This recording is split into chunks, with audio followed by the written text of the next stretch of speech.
Hello বন্ধুরা, তোমরা তো অনেকেই খেয়েছো কুমড়োর ছক্কা কাঁচা ছোলা দিয়ে। আমি আজকে তোমাদের করে দেখাবো অরহর ডাল দিয়ে। তাহলে আমি কী লাগছে তোমাদের সব কিছু দেখিয়ে দিচ্ছি। এখানে মিষ্টি কুমড়োর টুকরো, কাঁচা লঙ্কা চেরা, টমেটো কুচি আর আলু। এখানে রয়েছে অরহর ডাল ভেজানো। কড়াইতে তেল দিয়েছি, খুব সামান্য তেল দিয়ে রান্না হবে দেখো। আর দিয়ে দিয়েছি কাঁচা লঙ্কা চিড়ে রাখা, আর একটু দিয়ে দিয়েছি পাঁচফোড়ন। এর মধ্যে আমি আলুটা ভালো করে একটু ভেজে নেবো, যাতে একটু নরম হয়ে যায় সেরকম মতো ভেজে নিলাম। নিয়ে আমি এবার দিয়ে দিলাম কুমড়োর কুমড়োগুলো ভালো করে নাড়াচাড়া করে একটু হালকা ভাজা হয়ে গেলে আমি দিয়ে দিলাম নুন, দিয়ে দিলাম হলুদ গুঁড়ো, আর দিয়ে দিলাম আদা বাটা। এখানে দিলাম টমেটো কুচি, ভালো করে নাড়াচাড়া দিয়ে দিলাম জিরের গুঁড়ো, ধনের গুঁড়ো।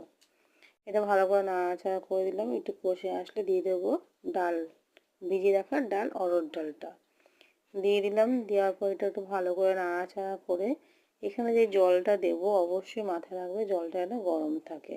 আমি এখানে দিয়ে দিলাম গরম জল। এটা নাড়াচাড়া করে ভালো করে এটা আমি ঢাকা দিয়ে দেবো। ঠিক 10 মিনিট বাদে আমি ঢাকনা খুলে দেবো। দেখো এখানে ডাল আমার সিদ্ধ হয়ে গেছে, তার সঙ্গে আলু কুমড়ো সবই সিদ্ধ হয়ে গেছে। এর মধ্যে দিয়ে দেবো আমি সামান্য পরিমাণে চিনি, স্বাদটা ব্যালেন্স করার জন্য। এমনিতে কুমড়োটা মিষ্টি, খুবই সামান্য চিনি দিতে লাগবে। এখানে আমি এটাকে দিয়ে দিলাম। এবার দিলাম আমি গুঁড়ো গরম মশলা, দিয়ে এটাকে আমি ঢাকা দিয়ে দেবো। হয়ে গেল আমার কমপ্লিট অরহর ডালের কুমড়োর ছক্কা। তো এটা কী দিয়ে ভালো লাগবে? মুড়ি দিয়ে ভালো লাগবে খেতে, রুটি, পরোটা, লুচি, ভাত সব কিছুতে খুব ভালো লাগে। তোমার যদি আমাদের ভিডিও ভালো লাগে তা লাইক করো, কমেন্ট করো, শেয়ার করো, সাবস্ক্রাইব করো।